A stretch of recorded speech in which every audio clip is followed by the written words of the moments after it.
All right, good afternoon or good morning, everybody, depending where you are in the world today.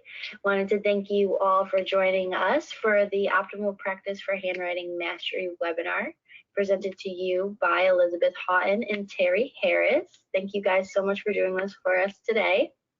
Great to be here. 2-hour presentation will give you the opportunity to earn 2 CEUs. If you didn't already purchase that eligibility, it is still available in the store and will be over the weekend as well. So if you wanted to think about it, then you have that time, don't worry. So if you had not received my email with the handouts earlier this morning, then they are also in the control panel right there for you to download. And you will also, oh, I skipped something, I'm sorry. To earn your CEs, you'll also have to be answering these poll questions that will come up throughout the presentation today. So if you wanted to grab a piece of paper and a pencil as well, you will be needing that pretty relevantly in the beginning of the presentation. So I would probably go run and grab that while I'm blabbing on right now about your CEUs. So also, if you have any trouble with the interface itself for your CEU poll questions, don't worry, you can put them in a Word document or you can write them on another piece of paper with your pencil. And then you can send them via email to me afterwards, and that will perfectly suffice for your participation. Just make sure that you answer those polls to qualify for those CEUs. If you have any questions at all during this presentation, feel free to put them right into the questions box. We will be taking them at a Q&A session at the end. So I think that's all I have to say for now. I hope everybody had enough time to grab that paper and pencil. So I'm going to shut my camera off and turn it over to Elizabeth and Terry. Okay, thank you. My name is Elizabeth Haughton. I'm a teacher and a lifelong learner. I am here today to share with you some of the insights that I have learned on how to maximize practice activities for handwriting, which can be used for other skills you might be teaching. I have taught kindergarten through grade 3, special ed classes, consulted, and had the privilege of having a private learning center for over 15 years to help hundreds of students gain mastery in their fundamental learning skills. I am proud to be a precision teacher who pioneered the application in classroom instruction and in tutoring individuals. I hope this webinar today will aid you in bringing learning success to many, many students. With me today presenting is a former student of mine and a very good friend, Terry Harris. Terry. Well, it's an honor to be here, Elizabeth. I've been your student and your friend for about 44 years plus. I can't believe that. What an honor that is. Very rare, very precious. We've been through a lot together over that 44 years, overcoming a diagnosis that I had, that I would never walk, never talk, never read, never write, never go to a regular school as a result of cerebral palsy. But through your expertise, the expertise of Eric Haughton, and your compassion, we overcame that, and we overcame far more, and we accomplished a great deal, including handwriting. So that was a major challenge that we did overcome, and we learned a lot together. But I consider everything that you've given me a gift of God's grace and mercy. And I'm sit here today being very thankful for your contributions to my life and the contributions of precision teaching. So thank you. Thank you, Terry. Here's a picture of when Terry was in my first grade class many years ago. And if you can see Terry sitting in the front row on the left, as I see it here. And I'm teaching, and we're in a full class of first graders, which was a wonderful experience for me. And we'll be talking more and more about that. But just to give you, so I thought it was nice to see this picture of all these happy learners. Our overview of our webinar today will be some thinking about handwriting. Once you think about your own handwriting and handwriting in the world today, We'll be looking at our own handwriting, hence why we'd like you to have a pencil and paper or pen and paper. Then we'll be talking about the happy learner model, which is a key element in optimizing practice. And there's the teaching plan, the measurement plan, and the practice plan that we'll be talking about. And now we're going to have question 1. Okay, everybody. So, hang on one moment. There we go. Let me launch that first poll question. What type of setting do you work in? Clinic, home, or school? And this is what the poll questions look like if you have not attended either sessions 1 through 3 of this series or any of our other previous webinars. You can just enter your answer right into the multiple choice interface that popped up. If you have any trouble with that interface, you can, as I said earlier, you can put your answer in a Word document or in the body of an email, and you can send it to me after the webinar, and that will perfectly suffice for your participation. Just make sure that you answer these poll questions if you wish to earn CEUs. Alrighty, so I am going to shut this down in 3, 2, and 1. All right, it looks like 31% said clinic, 38% said school, and 31% said home. Oh, thank you. Whoops, where is it? Where's our presentation now? You just got to click right back onto that slide. Click where? With your mouse, just click the slide. No, I'm clicking it and it's not moving. With your mouse, just go back into the presentation. It just shows our pictures. Should I close the pictures? Yes, yeah, completely minimize out of the control panel and all of the GoToWebinar stuff and get back to that PowerPoint. Okay, thank you.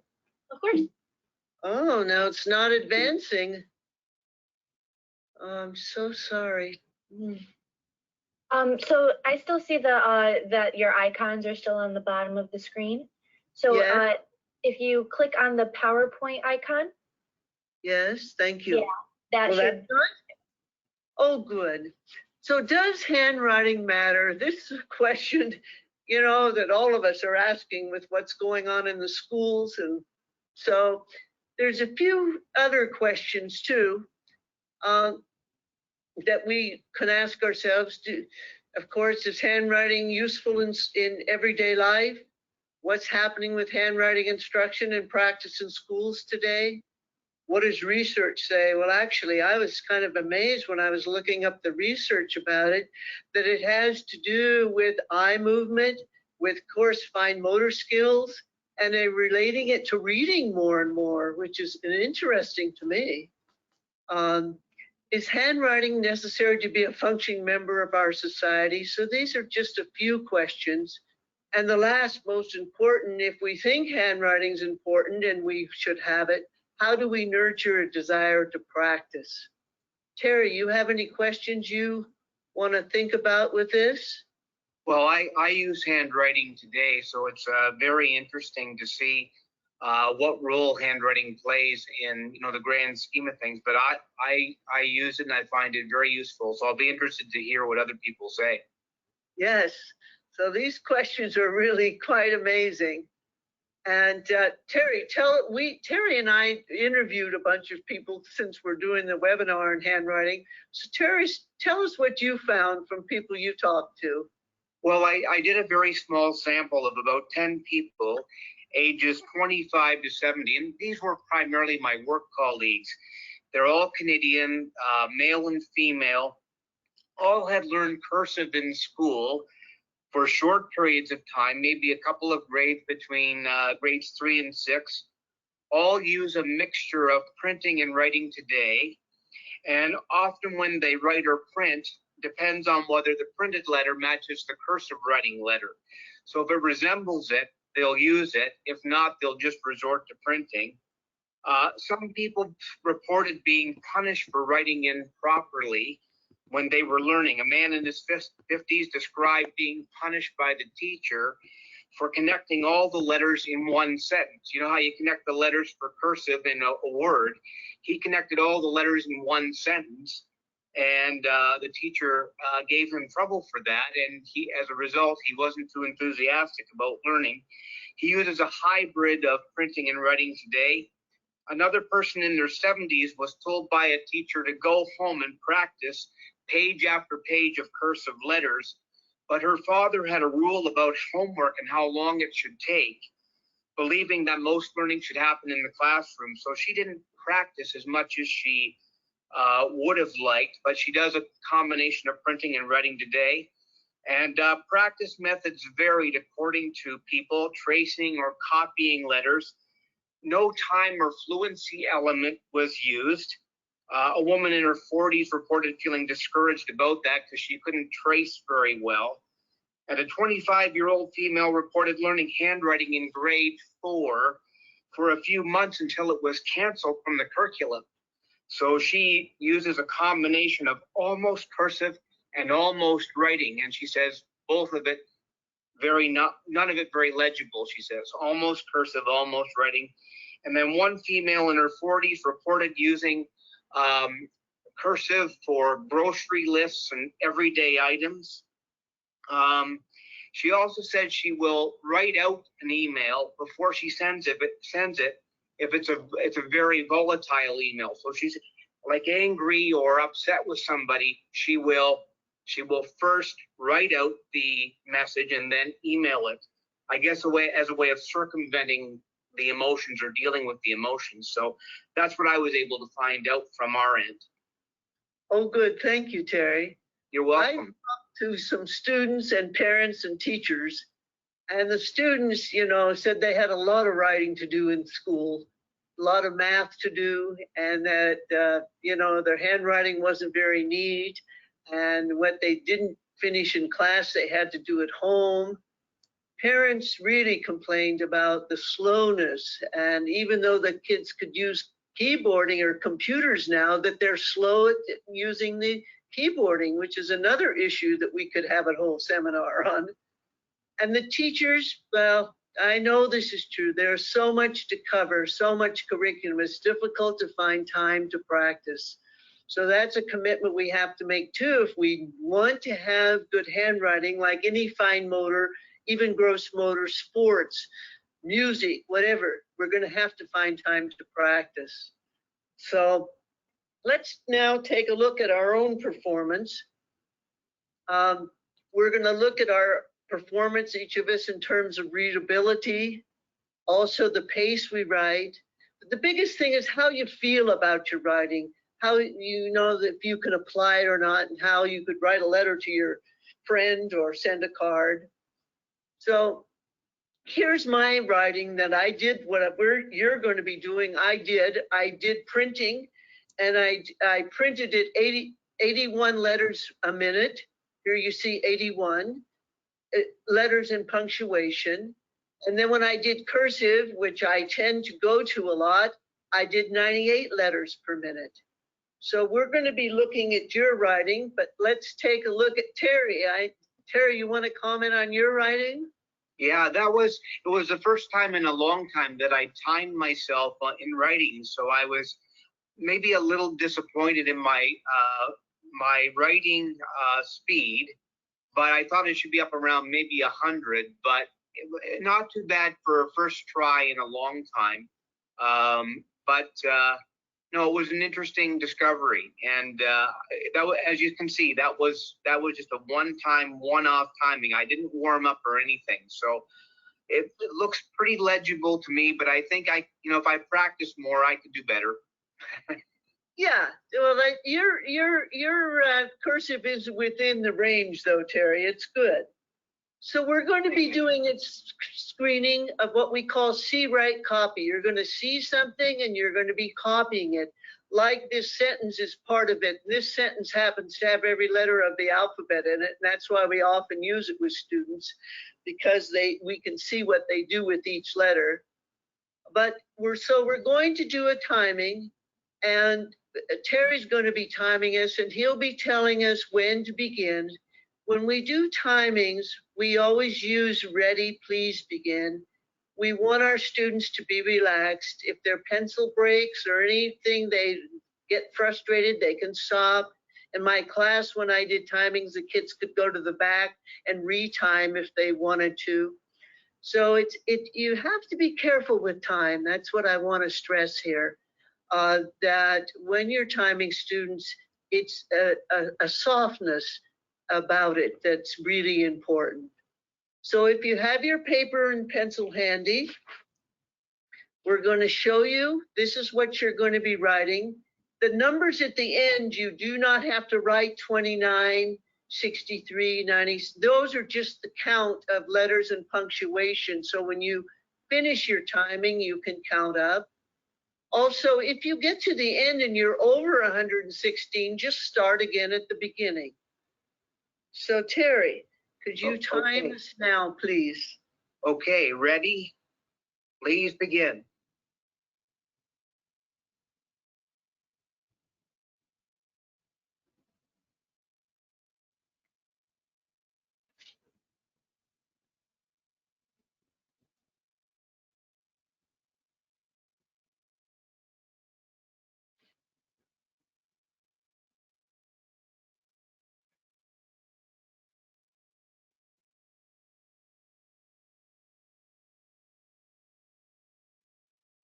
I know a minute seems like a long time sometimes. For sure.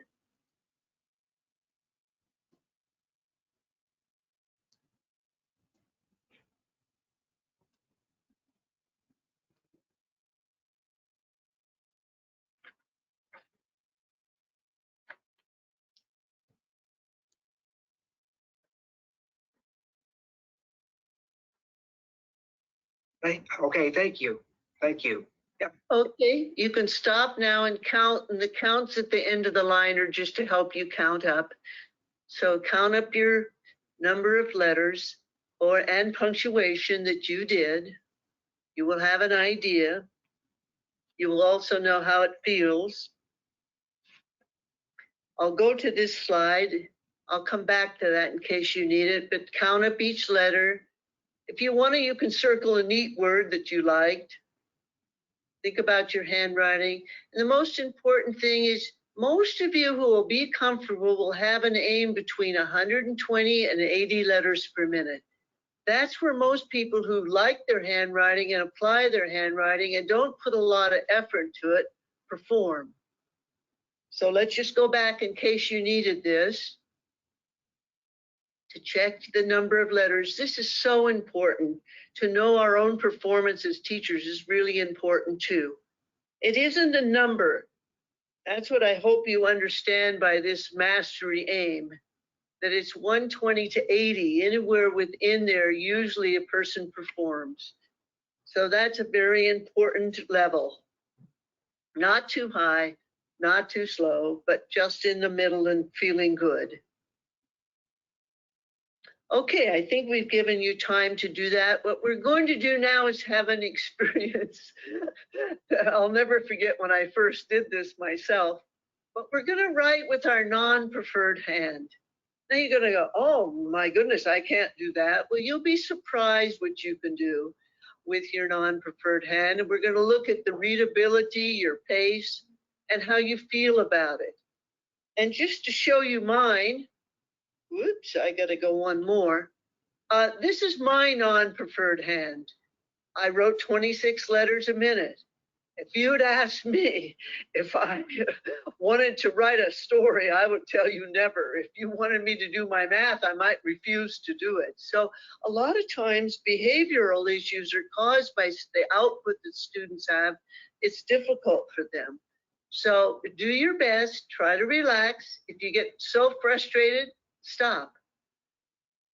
Okay, so Terry, can you time us again? Okay, ready? Please begin.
Yeah, that's it. Thank you. Thank you very much. Yes, good. And count again up your letters and just think about it. A lot of students that I see write a little about sometimes what I do with my non-preferred hand, and it's still unreadable. So it's really important, again, to know. Did you want to comment on that, Terry? Sorry, say that again, Elizabeth. Oh, I just wanted to know if you wanted to talk about anything for non-preferred hand.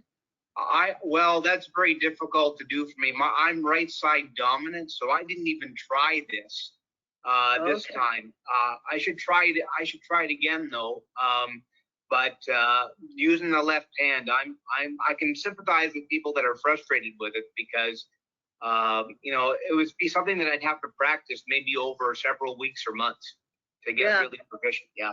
Oh yeah, and only when, you know, we watch students who break an arm or something and they can't do it, how they have to develop it. And it isn't so frustrating going for a minute, but it's when you have to do all the work we have to do in school every day. That's right, yeah. So anyway, I hope this experience just gave you an idea about why we look at pace in handwriting. And now we'll have our second, that's my example again, sorry. And now our second poll question. All right, everybody. So what is the aim range for the master of see or write when copying from a passage? 50 to 60 letters per minute, 80 to 120, or 150 to 200 letters per minute? Alrighty, so you guys are voting very quickly, so I am only going to keep this up for just about 5 more seconds. 4, 3, 2, and 1. Okay, so it looks like 2% said 50 to 60 letters per minute, 95% said 80 to 120 letters per minute, and 4% said 50 to 200 letters per minute. Thank you. Now, see if I can just go on. Now I got to go to presenter's view, right? Will it go now? Oh, there we go. Now we're going to be talking about the happy learner model. This is just a key to helping us with optimizing practice. I've just decided it's really, there's so much in education, there's so much to consider that I'm breaking it down into parts. The teaching plan, the measurement plan, and this big practice plan. But you'll notice here in the model that it's a dotted line. Sometimes our teaching plan takes more, sometimes measurement when we have standardized tests and things to do. But the majority of the time, there needs to be a lot of practicing. And that is just really, really important to what I call, you know, when these 3 areas are well developed, we have happy learners. And that's these young people, and I put this picture in because I just love this picture of all these happy learners. And then these few people down here at the bottom, you can notice with tears that are unhappy, that are not able to do the fine motor dexterity it takes to write.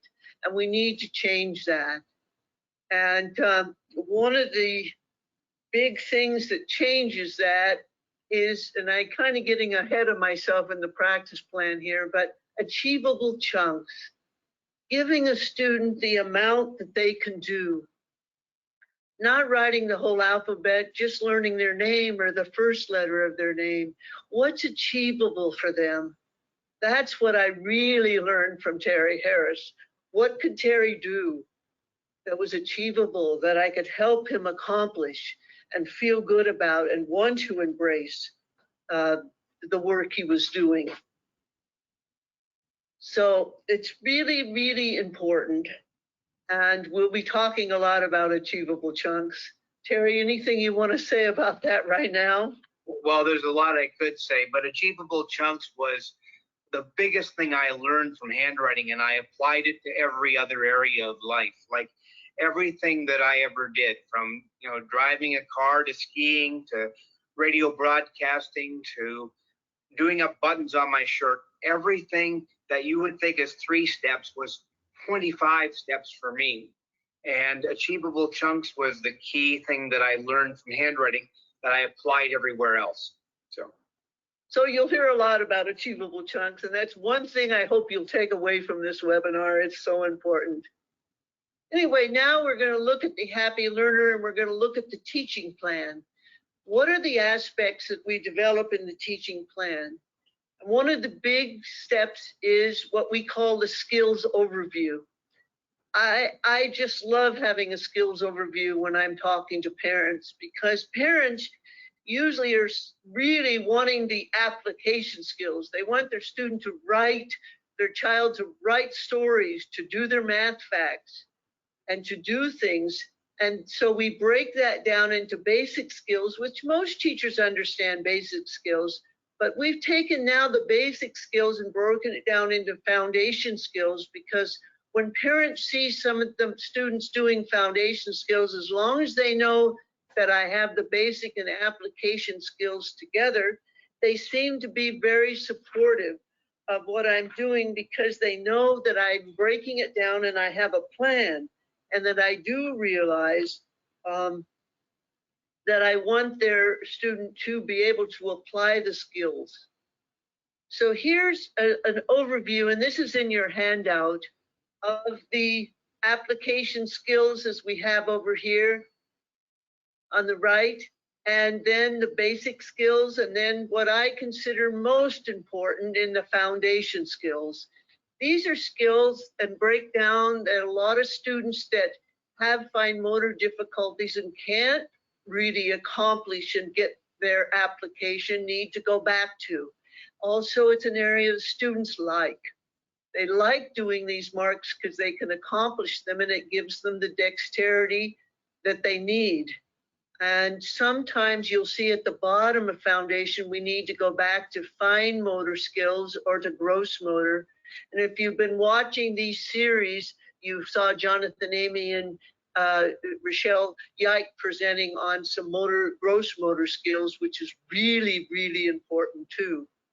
So when we look at this, then like I said, I use this a lot when I'm talking to parents, because they know then that I'm planning and that I'm working on all of these areas.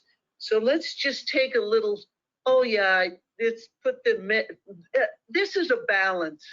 So when you have application skills, basic and foundation, I put this in so you know there needs to be a balance. I'm not saying just do foundation skills unless a student needs them, but we need to break tasks down. A lot of times we call these tool skills or component skills. So what are the components that add up so the student can have success?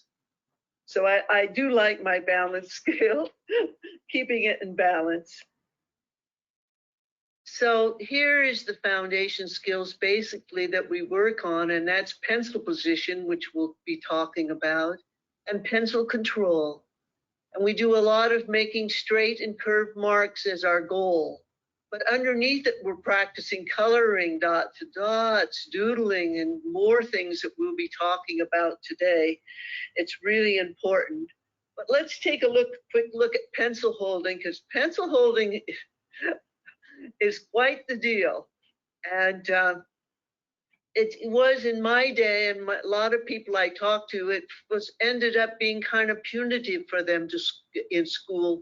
The teachers were really strict about pencil holding, and then there was sort of a giving up on it. And basically, motor memory is the hardest memory to change. At least that's what I found.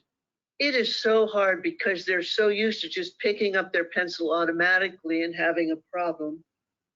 Now, these are the little video here on what some of the things you can do for pencil holding. And one, you can find things like, I found this at the hardware store. The students can squeeze with the fingers that they're working with to build strength. Another thing we do often is be aware of their hand and their strength by squeezing this little ball that they like to do. It feels really good and it's fun to do. But, you know, these things help. But like I keep saying, the motor memory is so hard.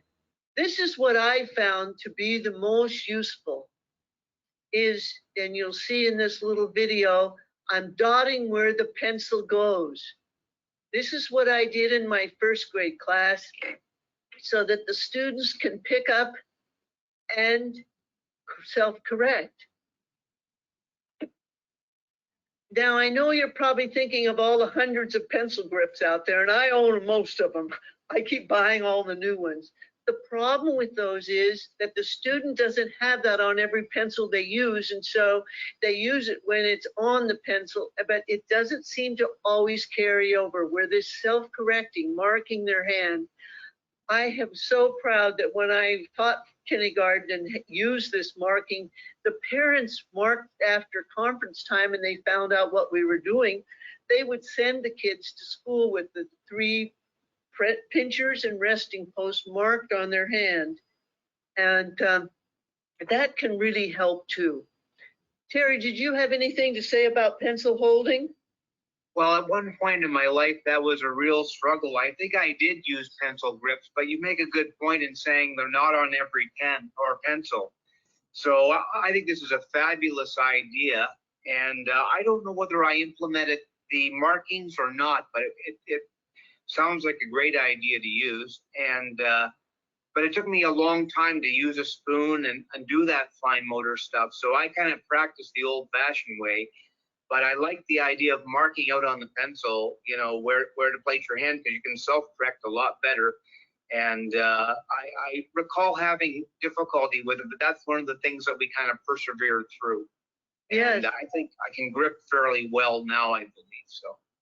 Yeah, well, I think that it's after you were in my class that I learned to mark the hand.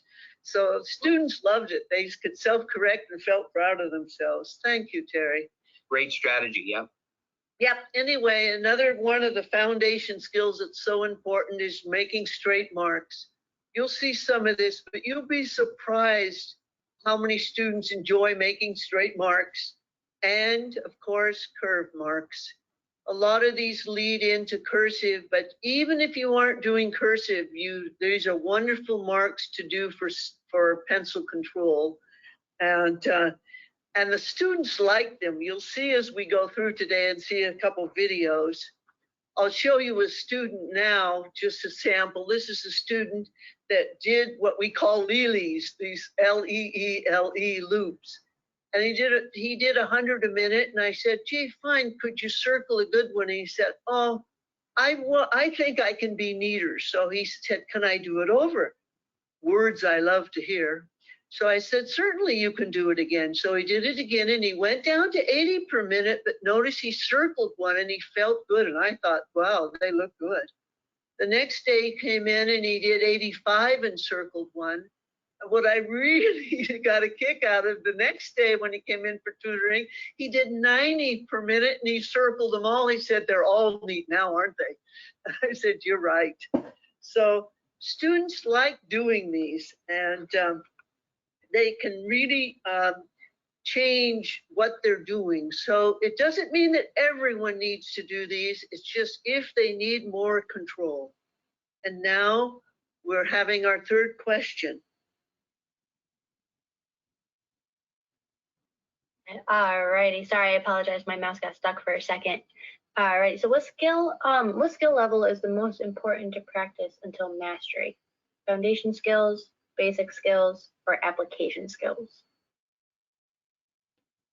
Okay, and just another reminder that if you wanted your CEUs, if you wanted to purchase after this webinar, that will be perfectly okay. I will be analyzing all of the CEU data for your certificates on Monday morning. So you'll have instructions on how to get your CEU certificate Monday morning. So just keep that in mind. I am going to shut this down in 3, 2, and 1. Okay, so it looks like 81% said foundation skills, 11% said basic skills, and 9% said application skills. Thank you. Yeah, now I always go back to presenter's mood. There I am. Okay, next in the teaching plan, so we have our skills overview, and now we're going to talk about learning outcomes, how to pinpoint your outcomes or your goals. As teachers, we need to know why we're doing things and how long are we going to do them. So we call these learning outcomes, and they're so important. And there's three parts that we put in an outcome or a goal. We have the learning statement, and I find teachers know how to do the learning statement. They know what they want the students to do. But then we add to it the learning channel, which you'll be hearing a lot more from us today. And how do they get the information and how do they perform it? Like when we did our writing, we did see write. I could have had you write a story and do what we call a think write. You wouldn't see anything, you would just make it up yourself.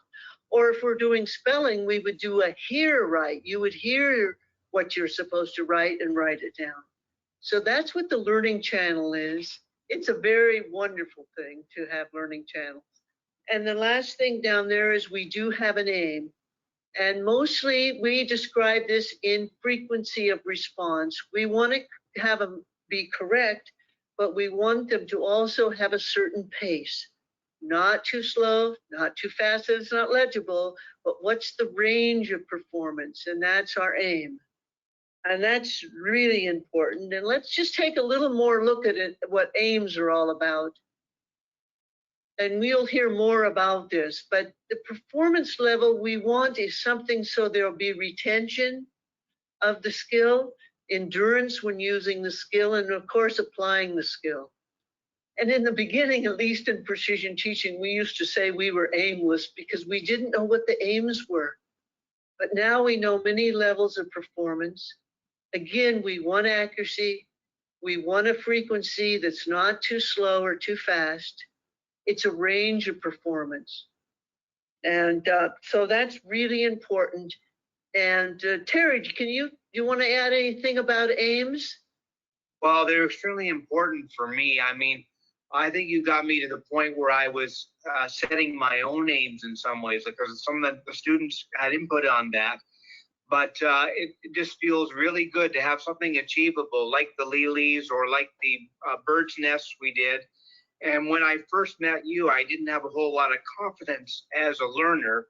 So to be able to break those skills down and say, okay, I'm going to do X number of those a minute, that built confidence, and then that set the foundation for other things in life. So yeah, aims are really important, and they build your confidence for sure. That's right, and you can have personal aims. Thanks for saying that, Terry. There are personal aims, and you want to celebrate personal best. You'll hear that a lot from me too. If the aim is 120 to 80 for writing, and a student's at 30, you celebrate when they get 32, 30, whatever their personal best is, and then they want to go and aim for more. And they can have a personal aim too. So we need to be careful with aims again. And now let's just look at some outcomes. I think one of these sheets is in your handout too. But again, we make sure we have the learning channel, which is think right for all of these, because we're going to practice in a lot of different channels. But eventually in kindergarten, we want the students to be able to do a certain level. And that's our aim for the year. They can do more, but we want that to happen. And we'll just look at this in a bigger format. So you see the channel. You see that in kindergarten, we expect straight marks to be around 100 a minute in a box, curved marks around 80 per minute. So that's what we're aiming for. And then we go to first grade, and we're still at the end of the year. Our outcome, our aim is 120 per minute to do straight marks. And you notice we have correct pencil holding. We can have different formations of different things on. And by second grade, we're going to tallies, a little more sophisticated, to loops and lilies. So we write these out so that we have them and know that they're a guide. They're a guide, and we personalize them. I want to stress that. And here, like today, we did the see, write, copy. Sorry. and we want to be at a certain aim. And here we have the air 0 to 2. If you had trouble doing that and you want to practice, these are some of the things. Is your pencil correct? It's important for writing a long paper. If your posture, and sometimes with our computer, it's hard to write, so I hope you were comfortable today. But these are some of the marks, and again, the aims that we would be aiming for. And really important to again, know what you're trying to reach. Here's for outcomes for letters. Mostly you notice the channels here are think right, but there's a see right copy here and another see right. So we have our outcomes, our goals, and we list them out so that we can see them clearly, know what channel, what we're going to do. So those, like I said, a copy of that's in your handout. Another thing I want to talk about is letter formation, especially if you're in preschool, kindergarten, grade 1, establishing these, because later the motor memory is so entrenched that I have a 5th grader now. I'm not trying to change all her formation. I'm just trying to make sure it's legible. And if she has ones that aren't legible, we talk about the formation. Most handwriting programs have some kind of guide like these 2 pages for correct formation. Myself, when I graduated and got my teaching credential, you had to print on the board if you wanted to teach primary and get a primary certificate from the university, because students had to read your writing. When you were teaching reading, you were writing things on the board. So we had to make an appointment with one of the professors and show them that we could write the alphabet. That was interesting. Now, this is what I do a lot with formation. Here's a little video of a student doing a C trace and then picking up the pencil and doing a think right. Notice they're practicing a think right. So they go to this, make the letter, and then do a think right. Thank you. Yes, so this is the kind of sheet that I like to design, is where they do this and then have lots of room to do think right. So they practice in that channel that we use so much, which is the think right channel. We want see right, we want see trace, we want a lot of channels, but the one that we need to make sure is automatic is the think right. So very important to have those different channels. Here's, if you want to teach cursive, I don't know what's going on in the world, but in California, they aren't teaching cursive, but 5th and 6th grade teachers in the little town where I live, the students are all in a panic because they have to write in cursive in 5th grade and they've never had all the tools to do it. So I put this in their binder and they write their name and their mom's name and dad's name, and they learn the capital and small letters in an achievable way. So it's really important, if you're going to introduce something, to teach the tools. So what are those tools for cursive? You've seen them before and you'll see them here again. Here they are in learning outcome form, the channel, what the learning statement is, and what fluency is. And Terry, you like the circle 10, which is the last one, right, Terry? Absolutely. I wish I knew how to do it. That's one that I need to learn how to do. The lilies and the C's and the tallies, I've done that a lot. I've done tons of those. But the race, you're talking about the racetrack one? Is that? Oh, I was just mentioning the circle 10s. Oh, okay. Yeah, no, that fantastic. Yeah. Yeah. So it's fun to do these, and you know, it is good.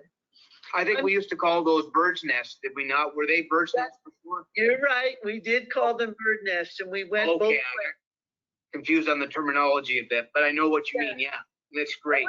What were your favorite marks, Terry? To do? Yeah. I would say the bird's nests and the lilies were 2 of my favorites, and the C's. I think I had, like, when I first started to learn, being able to put the tallies in the boxes was a real major accomplishment. I was putting them all over the place on the page, and to be controlled and put 5 in a box was a major accomplishment. So when I could do that, I was really happy. Oh, that's great. Now we're going to switch for a moment and go to a method of instruction, I call it, methodics, if you've ever heard about it, but it's every teacher should know this. And in a way we know, number one is to model. My turn, you demonstrate. We need a lot of demonstrating and modeling for students in handwriting. You lead and you have our turn, do it together, and then you check to see. And knowing these steps and going up and down with them is really, really important, and knowing when to model and when to let them have their turn in practice. And this methodics is brought up by Tom Gilbert. Ziga Engelman in direct instruction used it. Michael Maloney, if you've watched the series, you know he's done the direct instruction, and certainly Kent Johnson at Morningside Academy. These people all use methodics, and it's so important to know about this as a way of helping students. And now we'll move to one of my favorite, team building. It's just so important to build a team. I always have a team, and I really like this slide because I was thinking of Terry when I had this slide drawn up. Wonderful family team he had, a school team. I've never as a teacher had more support than when the superintendent asked me to take Terry. And all the students in the class, I turned them all into teachers, and I think that's probably because I went to a 1 through 4, 5 through 8 country school where we all taught each other. We were all teachers and learners. And so this is really important. And now Terry's going to talk about the team. Well, you really set up, Elizabeth, a culture of honor in that classroom. All the kids and the family, they're friends to this very day. I have these guys from grade 1, 1977, on Facebook today, and I keep connected with them in various ways, shapes, and forms. Just shows you what the bond there was. But they didn't treat me as any different. We all had learning challenges. We all had things to celebrate that we were good at, and we all charted and timed one another. And I don't recall a time in that classroom where anybody was singled out for anything. You really created a friendship model and a loving model. And everything that was done in the classroom was like my mom. I tear up when I think about it, but my mom followed up on everything that you did in the classroom. She did at home with my dad. And so we had that consistency. I think anybody can do it, but not everybody is willing to do it. And it was just a real, the principal in that case was very supportive of you and me. The combination of the school, the family, and the students was unparalleled.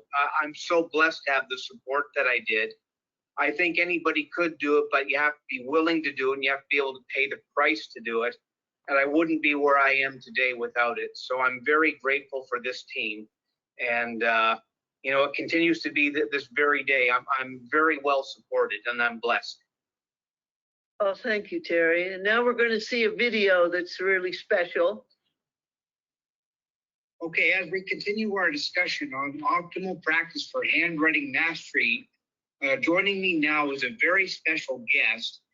Jan Harris is a very important member of my family and an essential member of the team that helped me overcome the diagnosis that predicted I would never walk, never talk, never read, never write, never go to a regular school as a result of having cerebral palsy. I'm proud to say that she is my mom. And everything I've been able to accomplish in life, including handwriting, has come as a result of her perseverance and determination to see me succeed. So there's a lot we could talk about, Mom, and we could go a lot of places, but we want to talk about handwriting today. And what I wanted to ask you is, what was it like partner with Elizabeth Haughton in teaching me how to do handwriting? Well, take us back to that time, and what was that like for you guys to work together? Well, working with Elizabeth Haughton and to partner with her was one of the best and most wonderful things that ever happened in your life and in mine to begin with. What a dear friend she has become. And so it's hard to start just with handwriting, but that's where we'll go. I can remember when you went into her grade 1 class and she realized your limitations, but she didn't pay any attention to them. She thought about what you could do, not about what you couldn't do. That was never in her vocabulary. That's right, yes. And so she set about working many lunch hours and many recesses and after school to find a way that she could figure out how she could teach you. And when she was teaching you, she was also teaching Dad and I. Right. And so there was much discussion about cursive writing, writing grade 1. She felt that printing was just too monstrous a job, too astronomical to even consider because of your fine motor control. So she suggested we go right to cursive writing. She was the expert and we agreed. And so we had a lot of fun with that. And I can remember Dad saying, I don't care if he has to go to a computer someday, but I want him to be able to write just enough to leave us a note, that he can leave a note and sign his name, the two most important things in Dad's mind. I remember that. Yep. Yeah. And so we agreed that would work, and it meant hours and hours and hours of repetitive signing of your name. And as I think Elizabeth will allude to, we were all happy that Terry only had 5 letters in it. That's right. 2 R's. 2 R's, that's right. Made it less complicated. Exactly. However, the one thing that she and I had not really joined together on and realized that there's 2 ways to make a Y. And so when you were having trouble getting that Y at the end of the Terry, we both didn't realize at the time that she was teaching you one way and I was teaching you another. So that was our beginning of our lessons in many things that we were sure that we talked to the rest of the team members to make certain that that's what we were doing, that we were actually doing things in a consistent manner. Being consistent, yeah. That's right. And being consistent, being repetitive, and measuring everything we did so that there was confusion that we caused you simply because we were doing the Y the opposite way. Right. So why do you think that handwriting was important for me now or then or now? Why was it important to learn that? I guess your handwriting is an indication of part of who you are. And to me, and to Dad especially, he always wanted to make sure that you could sign your name. And as our grandchildren went through school and we realized that cursive writing was no longer being taught, that was a real shock to me, because what is the indication of your handwriting? It tells a lot about you. And it also is unique to you, no one else. How you sign your name is unique. And of course, those of us that did sign checks and didn't e-transfer or pay bills online until recently, that was really important. Or when you signed your name on a document, that's very, very important. That's right, yeah. And I think for me, handwriting was very important because it was like a gateway to other accomplishments, like doing up my buttons on my shirt or radio broadcasting or tying shoes. It gets your hands in the right conditioning to do all those other things. So it was like the first thing that I accomplished that was like, okay, now that I've got this, what else can I do? It was like a gateway. Yeah. It was a gateway to many, many, many things, because for someone that could hardly hold a pen or move a crayon, when you could write your name for the first time, that was a really, really big, big event and a real celebration to celebrate. And you're right, it gave us hope. But of course, that's what Elizabeth and Eric did. The teaching profession, the educational system, and the medical system had given us such little hope that to really, really see that you could write your name, I'm sure many of them And as you know yourself, Terry, as the years went by, people still say, oh, he does? Are you really sure about that? Oh, yeah, he does. And that really started back with knowing that you could accomplish that. Yeah, what was your feeling when you saw me write my name for the first time? Was it just the idea of being able to write, or did you have more hope for the future? How did you process that? You don't want to make me cry, right? No. It definitely did give us hope for the future, because we thought if that could be accomplished, something that we didn't know could be accomplished. And up until that point, until Elizabeth came into our lives, we really were given a really lot of flack by the educational system that our expectation was way out of line. And how awful that would have been if we had settled. But the thing was, I had been accused by that time of expecting way too much. And as a result, when Elizabeth came into the picture, and Eric, it was like a breath of fresh air, because she never thought or talked about what couldn't be done. She only talked about what could be done. Yeah. And that was just such an extreme opposite. But man, oh man, well, what it means is where you are today, because that was the first glimmer of hope. Yeah, I think we've called it a gift of God's grace on our lives, for sure. Yes. Was there anything else that you wanted to say about handwriting, or any further thoughts? Well, I just remember when it came time to use a computer, because computers were going to be used to fasten your pace and so on. I can remember Dad being just a little hesitant, because he said, I don't want him to lose that skill. I don't want him to lose that skill of handwriting, because just like me being in Hawaii right now and you being in San Francisco, you could be anywhere in the world. And so it made it possible. I can remember later on when you were thinking about learning to drive, and you did delay that a while past age 16. I can remember you saying, I don't want hand controls because I want to be able to rent a car anywhere in the world. And so we went with that, because we knew if we went back to the practice of handwriting, that we knew you could practice and practice and practice, and it would come. That's right. So it was okay to go to a computer. And yes, we're living in a computer world right now, but still you can write a note if you have to. I mean, I just received my birthday card, which you wrote a whole big note to me on, and that's pretty thrilling. Well, I love to do handwriting now, and I often do handwriting, as I'll say in this webinar. I often do handwriting to start out a project. So a lot of the things that end up on computer were first in handwriting, so I have to work it out and kind of start with handwriting for all my ideas. So, well, thank you so much for being with us, Mom. We really appreciate you being here. God bless you, and thanks for your insights today. You're welcome. It's a pleasure to be here. And hello to all you folks out there. Thank you. Thanks, Terry. And this is your slide too. Yeah, maintaining positive words and high expectations. That was your classroom, and that was your mindset, Elizabeth.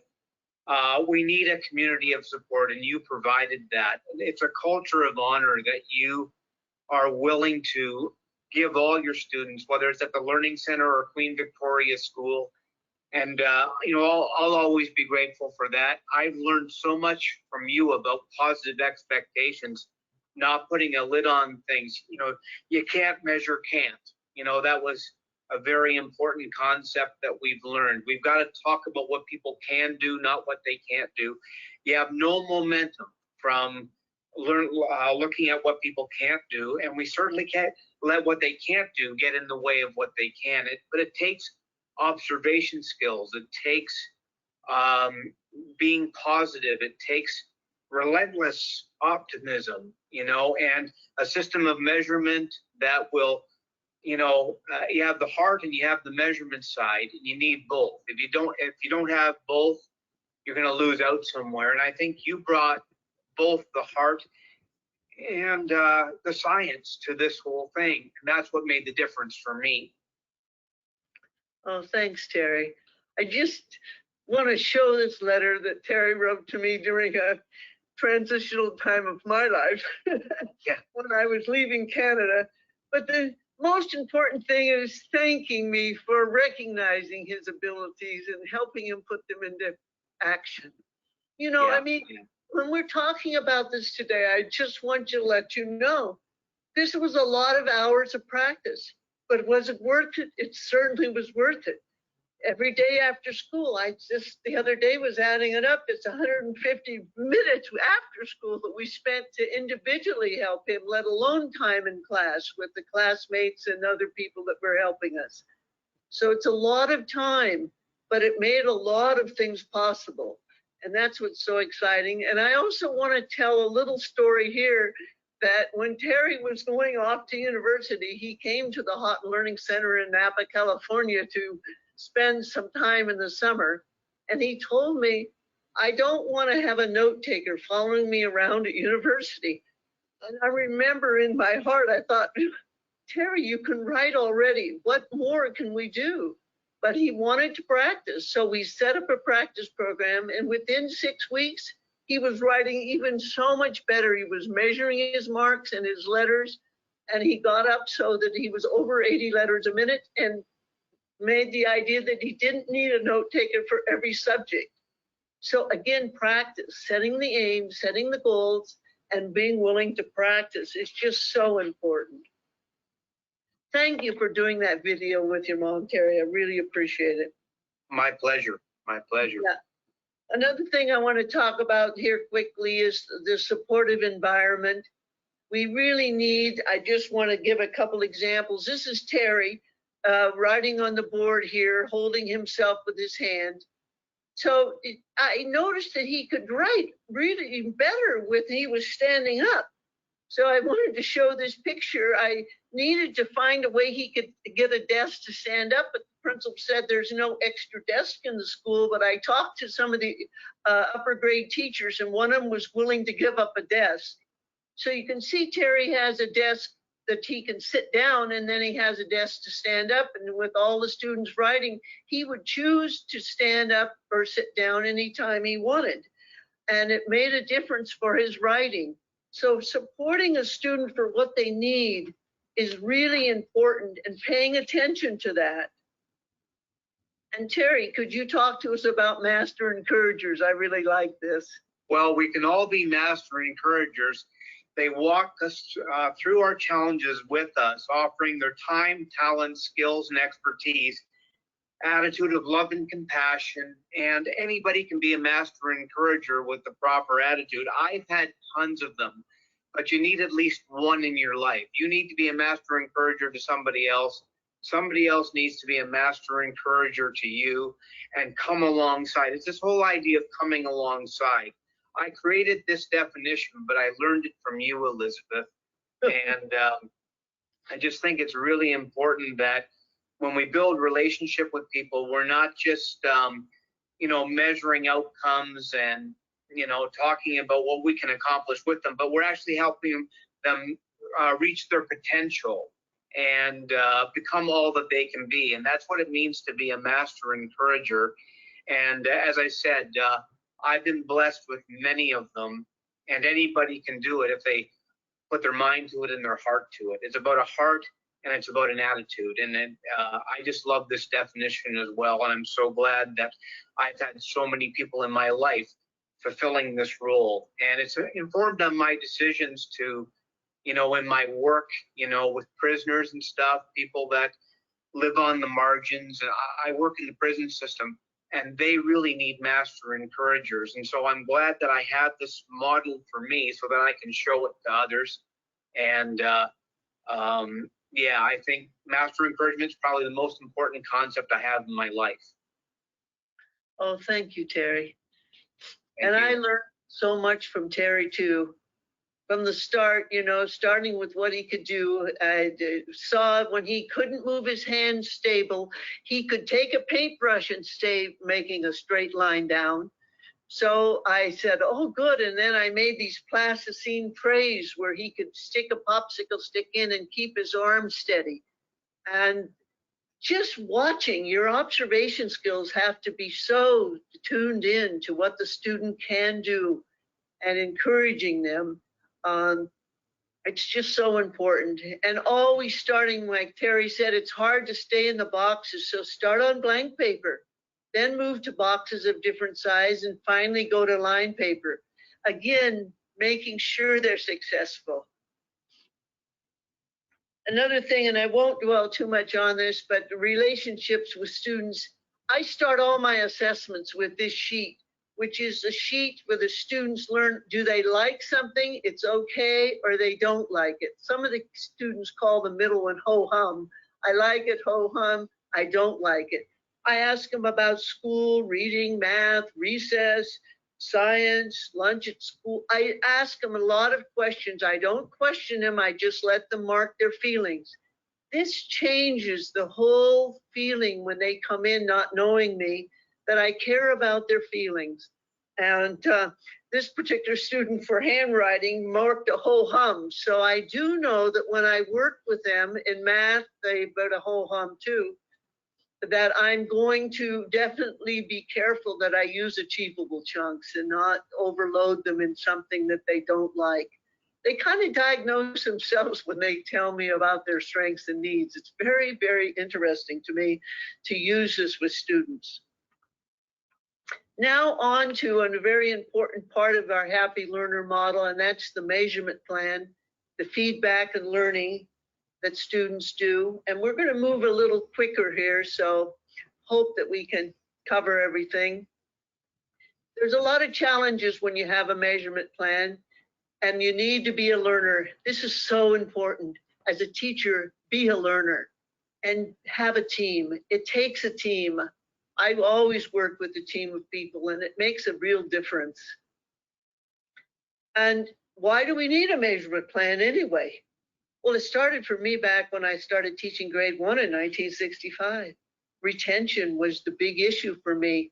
Students would know things and on Friday, and then 2 days later on Monday, they wouldn't be able to do it. And Christmas vacation, and of course we call it the summer slide, they used to forget what they knew. Well, I needed help with those students who couldn't remember. I went to other teachers, asked them about retention. Lots of them gave me help, but some of them blamed families and labeled students. But I kept taking courses and workshops and asking about retention. And I was fortunate in one of my workshops to run into precision teaching. And it has 4 steps. We've talked about pinpointing today. We did measurement of our own performance in handwriting today. We didn't chart, but here's a chart. And if your chart looks like this chart that one of my students drew, you can really be happy that it's moved. The corrects are going up and the errors are going down. But no, once you chart your performance, you also need to analyze it and make decisions. So from precision teaching, I discovered a lot about retention, which is so important to me as a teacher. That accuracy, which I always understood was important, but there's another component that's so important, and that's the frequency of the performance, the pace. It really makes a difference for retention. So that's why one of the reasons I'm a precision teacher, and this sort of helps you understand it too. Woo-hoo. I move my mouse and it goes. We start off with not being able to do something or just being a beginner. We get it to be accurate, but then we need to practice till it becomes fluent and truly master it. So this little level of performance chart really helped me understand, because I had some difficulty in the beginning with understanding frequency, because I thought frequency meant fast, but it can be too slow, too fast. And as Kent Johnson always says, it's the pace, it's not a race. Another thing that helped me with frequency is this article by Benjamin Bloom about automaticity. It's called The Hands and Feet of Genius. And the mastery of any skill, whether routine daily task or a highly refined talent, depends on the ability to perform it unconsciously with speed and accuracy while consciously carrying on other brain functions. We know this in music. We know this in sports. We even know it in cooking and everyday life things, that grooming and dressing. It's really important in handwriting. You can't be thinking about how to form a letter when you're writing a story. It distracts you. So this is really important. And now we'll have question 4, please. Okay, everybody. So, which of the following is key for retention of a skill? Accuracy of performance, pace or frequency of performance, all of the above, or none of the above? Perfect. Thank you all for voting so quickly. And just another reminder, as I said earlier, that I will have your CEU certificate instructions to you by Monday morning. So I will have to analyze all of this data on Monday. Thank you so much. I'm going to shut this down in 3, 2, and 1. Okay, it looks like 2% said accuracy of performance, 11% said pace or frequency of performance, 87% said all of the above, and no one said none of the above. Okay, this is good. And back to screen. Great. This is just a sample of a student's work. We talked a lot about letters today. We haven't talked about the digits. Fortunately, there's only 10 digits that students have to form. Where letters, there's capital and small, print, cursive. There's so many more.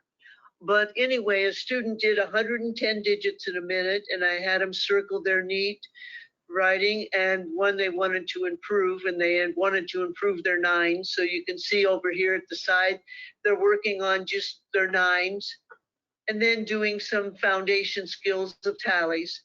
But numbers are also really important because there's a lot of math to do, and you want to be able to read the math that they do produce. So it's really important. I've already talked about this a lot. What measurement system do I use? I do use precision teaching, and precision teachers have helped a lot of students reach their potential. It's because we have a sensitive measurement system.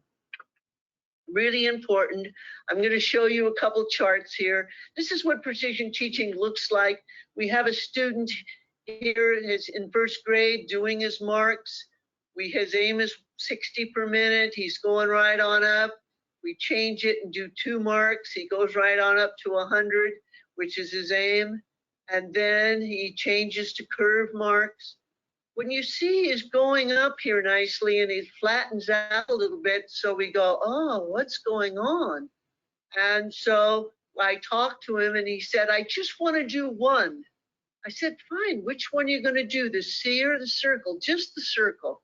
And he jumps right up and reaches his aim, and then it's going to go on to loops.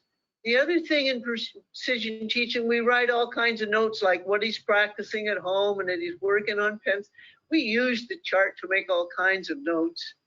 And we also, of course, have the student's name and the manager, which is myself, and our team. We list people who are also on our team because you do need a team.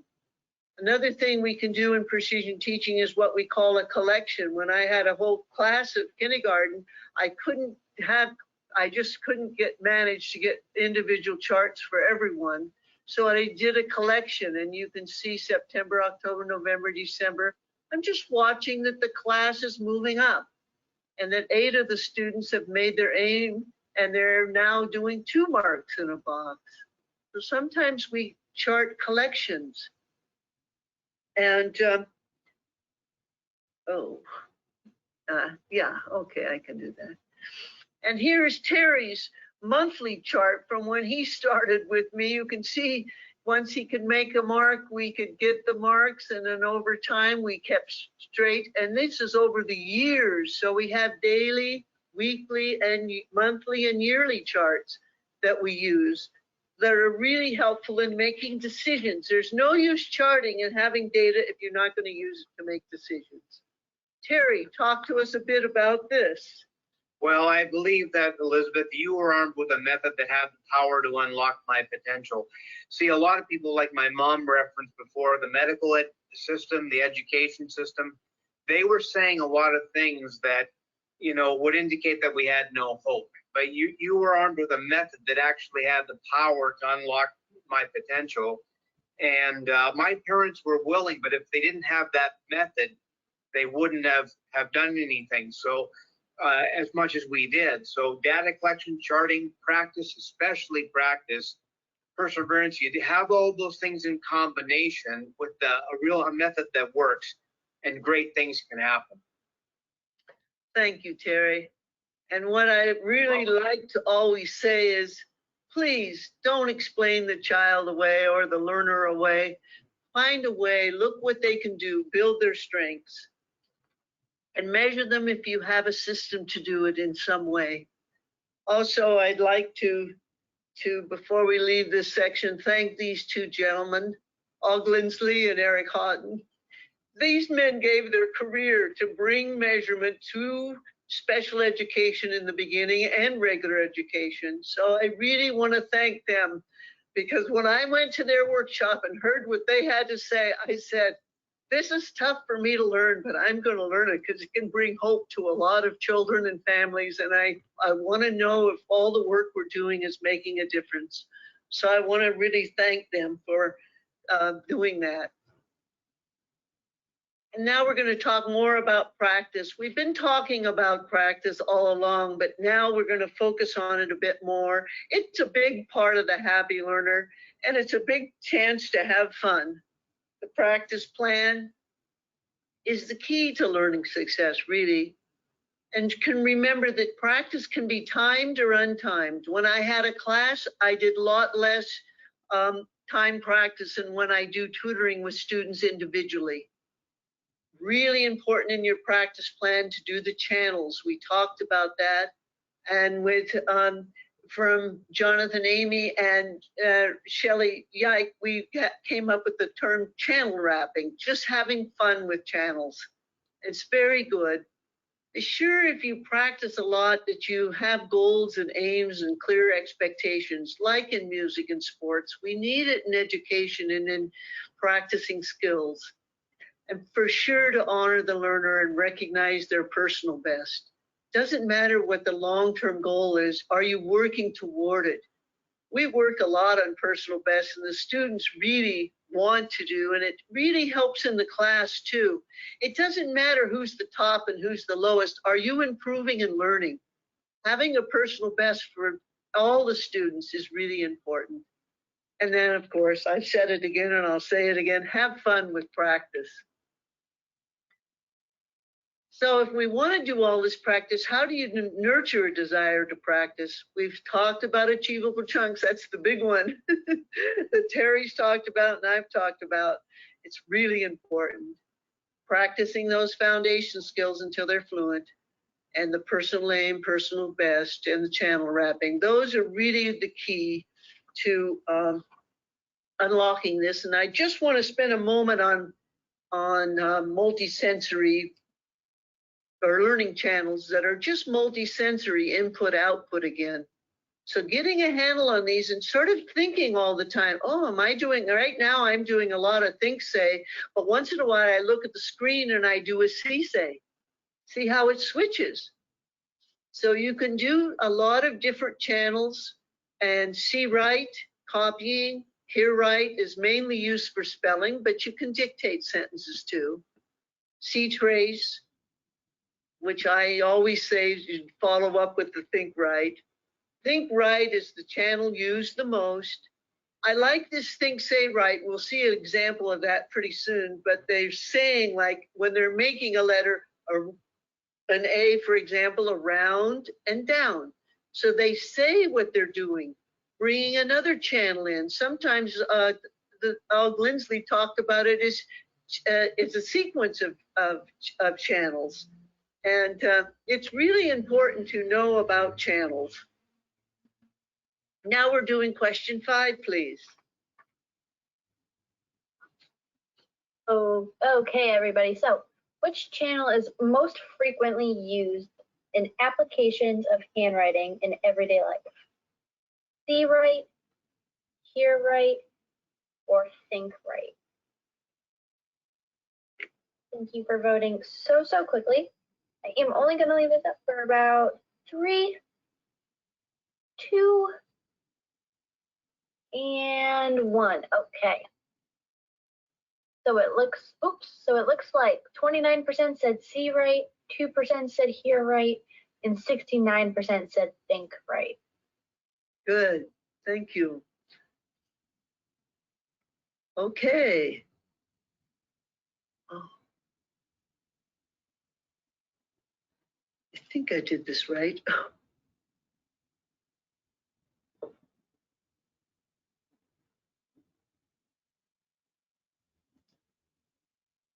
Okay, thank you. Achievable chunk. How many different items? We've talked about this a lot today, but I still want to talk about it a bit more. If a student going to write their name or the whole alphabet, depends what their strengths and needs are. Writing letters, all kinds of letters, or making marks. Please remember, follow the student, not the curriculum. Don't get in a workbook and think you have to do the next page. It might be too slow for a student. As my nephew once said, he said, I'm just waiting for the teacher to say something I don't know. So we have those students that don't need certain skills and other ones that do, but give them what they need. And a sure sign that you need to look at achievable chunks, I love this, the student's attitude, a flat chart, or the teacher's attitude. If you're dreading teaching something, you're probably needing to look at your achievable chunk. And I want to share a little bit now about Dakota. He came in, and he's a high school student. I usually don't take high school students, to tell you the truth, because they don't want to do more practice after school.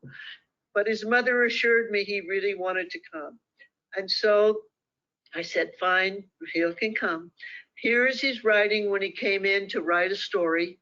It's really not legible. His teacher said, and he told me, I don't write, I refuse to do my assignment because nobody can read it anyway. So then I asked him to please do tally marks and to slow down and just do them neatly, and he did. And we practiced, and he kept improving. And what happened, which was a surprise for me, and I was so delighted, he came in every time he came for his tutoring sessions with practice sheets that he had done on his own. It wasn't an assignment. He practiced these marks and loops and things so that he could improve his handwriting.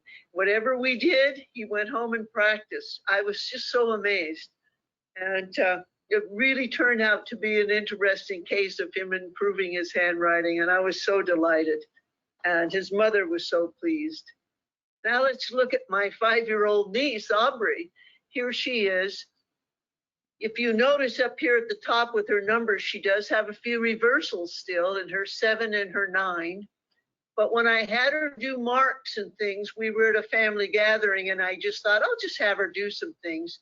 She's doing what we call the racetrack and making hearts when I showed her how to do those. And I was just checking out things with her to see how she was doing. Her parents wanted me to. And it's really interesting. Here she is doing a little, now I'm looking at, I saw her doodling and her practicing. Now I'm looking at the goal. It's going to go for a minute, and it'll tell you when to stop, okay? Okay, let's make one for just an example. Oh, perfect. Okay, you're ready to go. Ready? Please begin. So you'll see her doing these marks, which is what we want. You also, if you have an observation, you'll notice that she is not holding her pencil correctly, something we may or may not do something about, but it's really important to me. So of course, it's up to the parents if they would like to have her do her, correct her pencil grip. So she's doing pinchers and resting post, but her control of the pencil is pretty good. She's moving right along, and she enjoyed doing it. I had a whole folder of dot to dots and other things that she could do, and she was willing to do the timing with me. And I'm timing on my cell phone, which I wasn't used to, but you'll see what happens here when she gets to the end of her time. And Ooh, go ahead and do the last one. she only had one more to Nice do, job. which was Nice job. That's the one that goes off. How do I do? Cancel. Yeah. Good. and so she did very nice control, and also did curve marks for me. So, you know, it's important. She did a lot of tracing at school, and I wish they would work on her pencil holding, of course. when I do, instead of tracing and leaving the kids just tracing, I have them trace something like they call this the rainbow. They trace the rainbow and then they make the rainbow. So that really helps that they have a place. And here's some loops from Dominic. And he had the model at the top. He was in kindergarten too. And he made his marks. And it's really just good to have a different way of practicing. There's going to be several practice ideas here. Here's letters that came from a writing practice sheet. There's so much online now for practicing. You can practice every kind of channel, find every kind of sheet. I'm just amazed what's available that you can download. But you can see this is letters that are made down and back up. Push up, down, push back up. So that the kids can go over them, but they have a room to do think right. So they're doing a see right, and then they do the think right. Always leaving room for that is really important. And here are all the letters that come down and push back up. I tend to teach them in groups like this and have the students have a place to write. Here's a see right. They're not tracing, but they're writing the alphabet. You can use so many different practice sheets, but is it improving what their goal is? That's the main thing. Students love to practice filling in pictures with all different marks. You encourage them to use them. Here's a mark that's really important, and Terry was talking about this earlier. It's the students do a big mark, and then they do the small ones and they time, and this is a student that's doing 31 per minute. And here you'll see a little picture of a student doing loop 4, I hope. Yes. In the background, you'll hear his brother doing a bop it.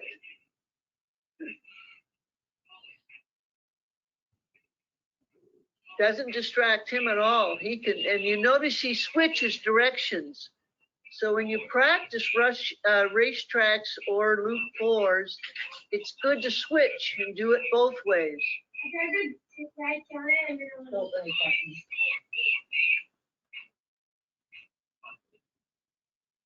And he keeps going and doing it. And it's a very good practice. And the older students like it because it's a challenge. Okay, that's okay. You demonstrated it very well. I wanted to see, he forgot to start the timer. He runs his own program, but if they forget the timer, it's fine. Now you'll see him doing small ones. 14. Woohoo! See, you hear his brother getting a personal best and celebrating it. When students go up, it's so nice and neat. I really appreciate it. Yep, I encourage neatness, but I have them often circle their best. I want them to want to improve. There's no use imposing wanting them to improve. They have to want to improve. And I find by circling the best and recognizing that they can do neat ones, they start trying to do all their writing neater. And so I just stay with that. Once in a while, I'll ask them which one needs to improve. But most students, I just stress neatness. It doesn't have to be perfect. It does need to be readable. Very nice. Now you'll notice what he does. He counts.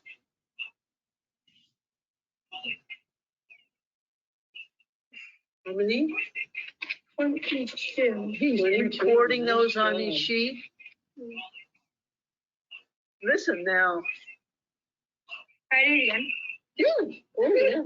The magic words to my heart is when students want to do it again. They want to get a personal best. They want to improve, and they like doing them. So they often, sometimes I have to say that they only do it again once more time because I want to get through their program. And here's a racetrack that we do a lot with students. It's really helpful. Here's a student just beginning to do racetracks. Please begin. We don't chart this, but we time it because endurance of 1 minute, as you could tell, 1 minute's quite a long time. And you go, is it gonna be over soon? You know, it's funny how a minute you think is short. Always asking if he should switch. Very good. This is a wonderful practice idea and they like it. And I often do that with them. I model it and then sometimes I make the track and they follow my track till they get used to making their own. Again, making it achievable and make it so they want to do it. He's switching all the time, telling himself when to switch. So good.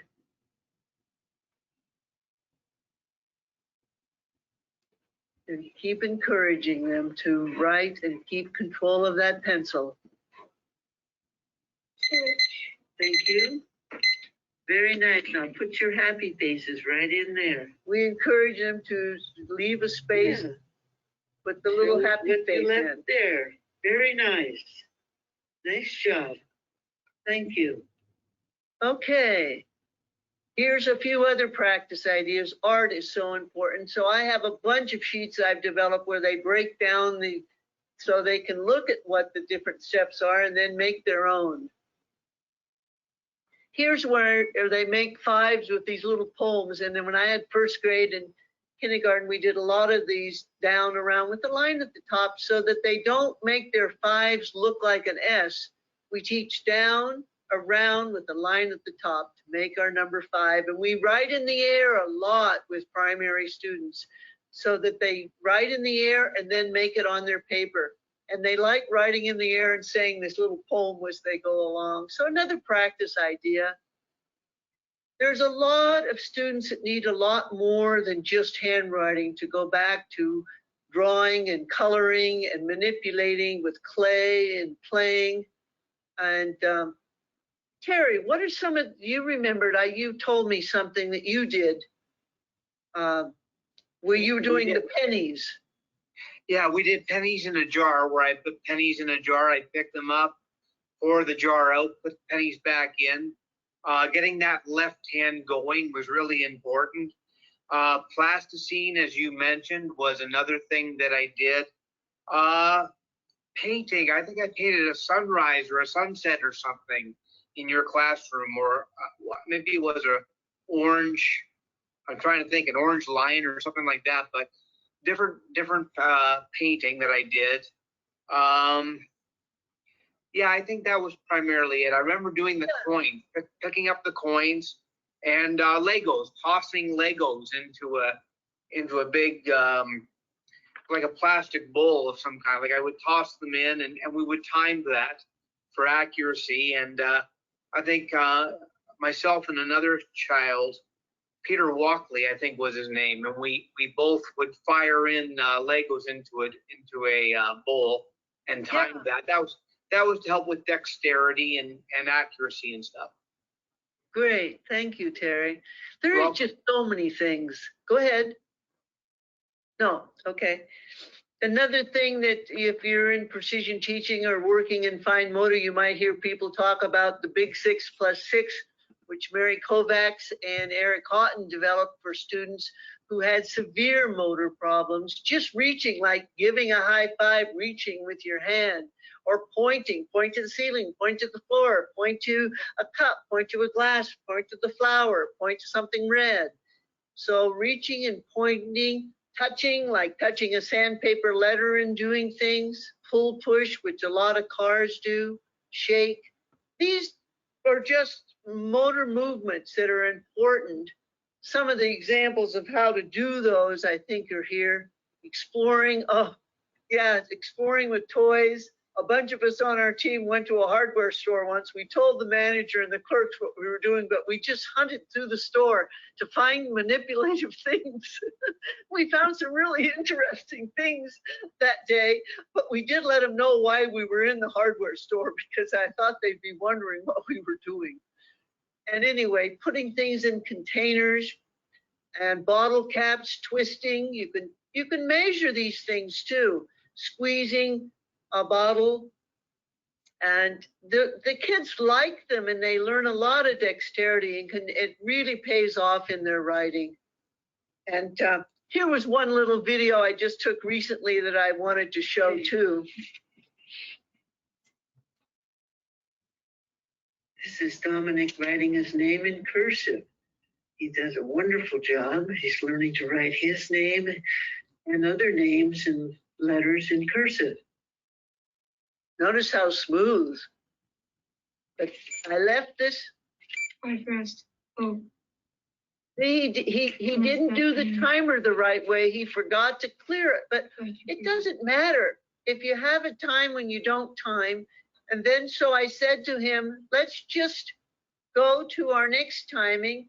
And he did, and he timed, and he did 72 letters a minute, as you can see on the screen. Yes. And now he's going to write his brother's name. Names are so important, and students are motivated. Here he is in 5th grade. He's never had cursive, and he wants to learn cursive. His parents want him to sign his name. So he's writing his brother's name. Notice what he does when he finishes the timing. He counts it up.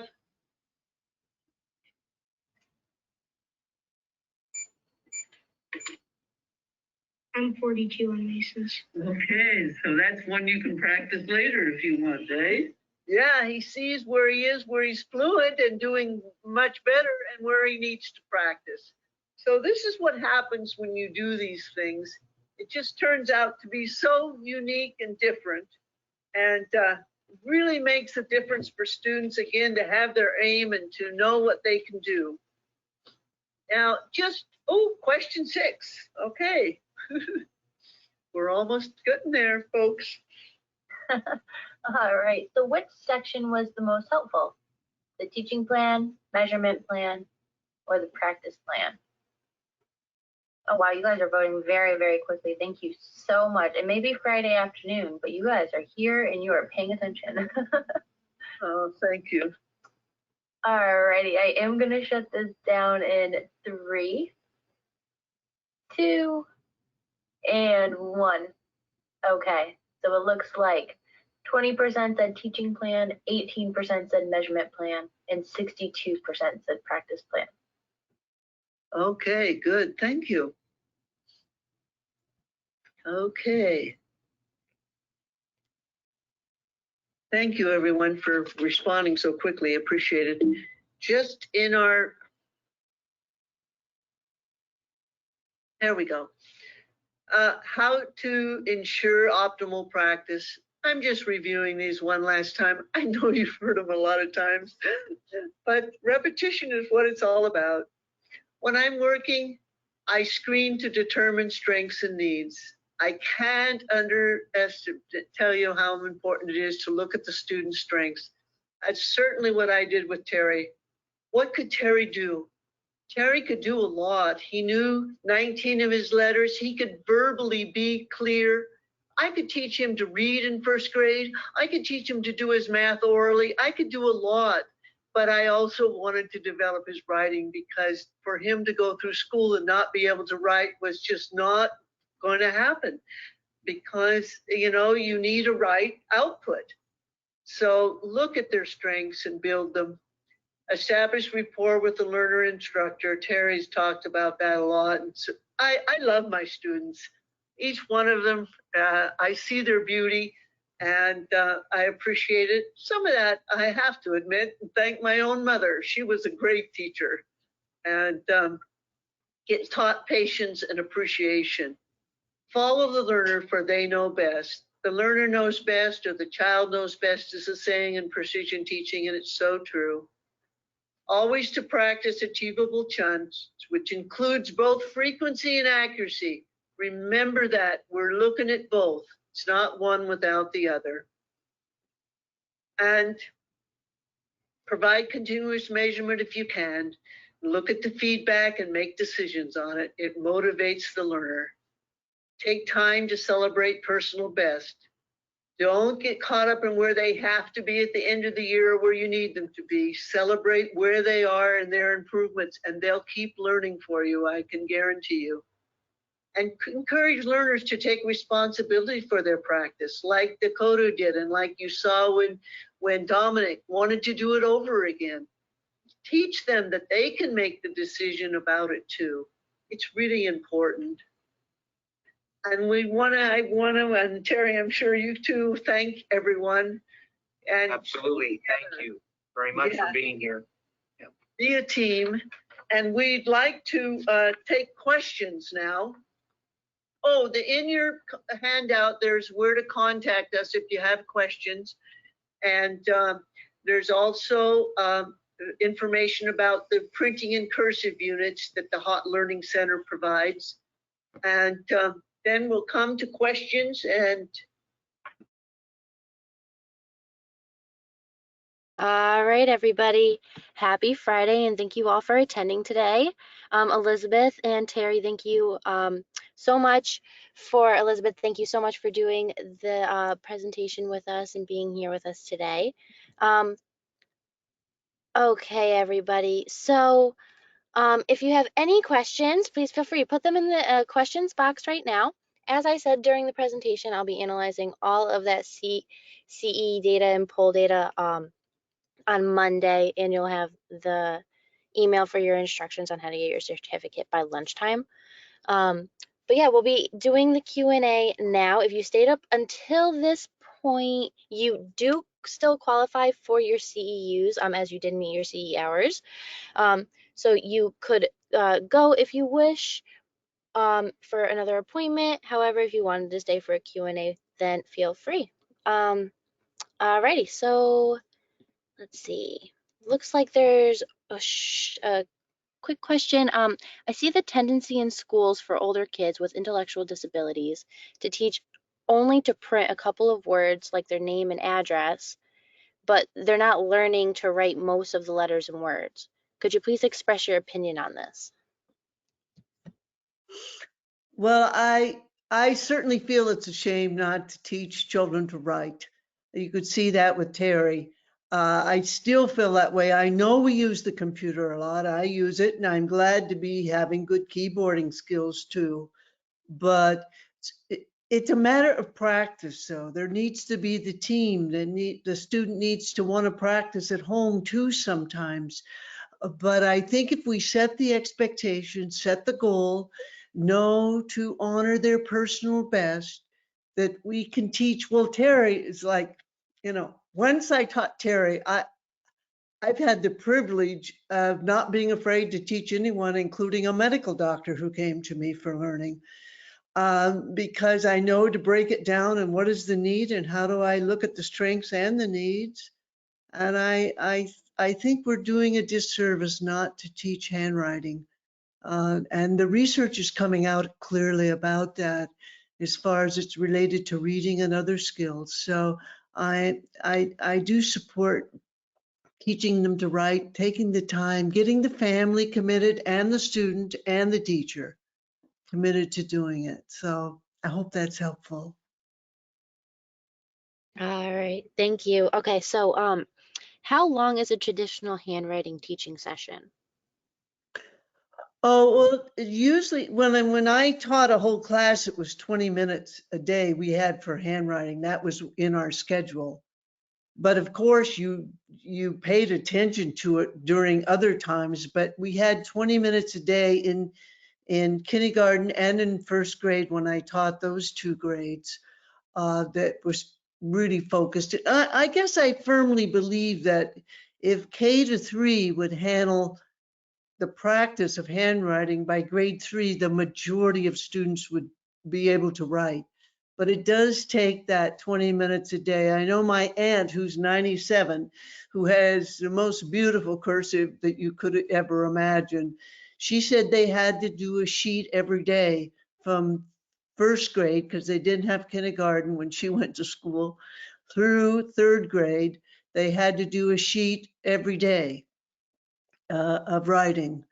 So I think it's a matter, though, of making it fun and not laborious. I mean, I think honoring the personal best and making sure that the student enjoys it or find out what's going on that they aren't. And also, saw it with my own eyes, teachers whacking a kid with their hand for holding the pencil wrong. Punitive and self-correcting and red marking papers does not teach children to write. You have to find where they are and support them and get them to want to do it. It's so important. So anyway, about 20 minutes a day is really important. Thank you for that question. All right, that's actually the last question that we have for today. So Elizabeth, thank you again for joining us, and everybody, thank you all for joining us as well. Just again, to repeat myself, I'll have your C certificate instructions to you Monday before lunchtime. And if you end up having any questions, feel free to email support. And I hope everybody has a great weekend. Thanks all for attending. All right, bye. Bye. Thank you.